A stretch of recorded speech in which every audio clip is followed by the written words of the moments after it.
The day I created a boy started out like any other. I woke up at about 6:30 a.m. and dragged myself out of bed.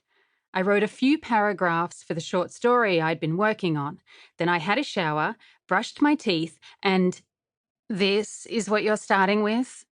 Skip to the important part. Libby, don't interrupt. And this is the important part. I mean, we don't know exactly what happened that day to cause. It definitely wasn't you brushing your teeth. You're the one who insisted I was the best one to record what happened. Why are you questioning my methods? I didn't think you'd start by talking about brushing your teeth. Also, the day I created a boy? Really, Katie, is that what happened? Okay, the day we created a boy. We being Libby and me. Better? Yes, as long as you don't talk about brushing your teeth again. Are we going to have to go over every bowel movement you've had in the last few months too? Libby, do you not think I can do this? Don't even. Of course you're the best person for the job, but every good writer needs a good editor, right? Well, I don't know about good, I swear, but I do know I've got a story to tell, and I can only tell it my way. My story, our story, is wild, and it's completely unbelievable. It's also absolutely 100% true. Well, no truth is absolute. Everything is subjective. Okay, it's my absolute truth. All I can do is lay it out there, no matter how hard or embarrassing it might be, especially when it's embarrassing or hard, because then you'll know I really am telling the truth. What you make of it from there, of course, is entirely up to you. Now, where was I? Right. The day we created a boy. It started out like any other. Declan Bell Jones is the perfect guy, I said with a sigh. I've skipped to the interesting part, as Libby requested.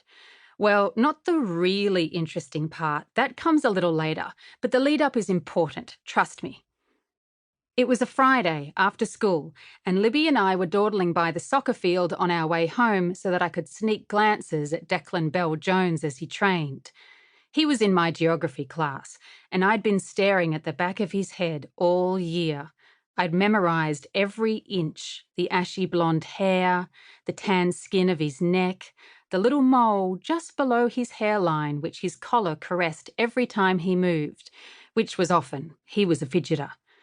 I thought a lot about what it might be like if I were the one caressing that mole, which might explain my marks in geography. I swear, if I had $1 for every time you said that, I could afford my own car, Libby said, interrupting my thoughts about Declan Bell Jones and his mole. You can't even drive, I replied. Minor detail. She took a bite of the fruit roll-up she'd wrapped and twisted around her index finger so that it resembled a weird red monster's claw.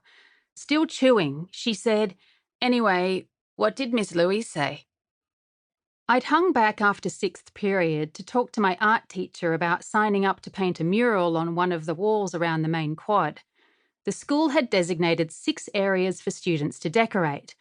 They were trying to move away from the concrete prison block look, I think.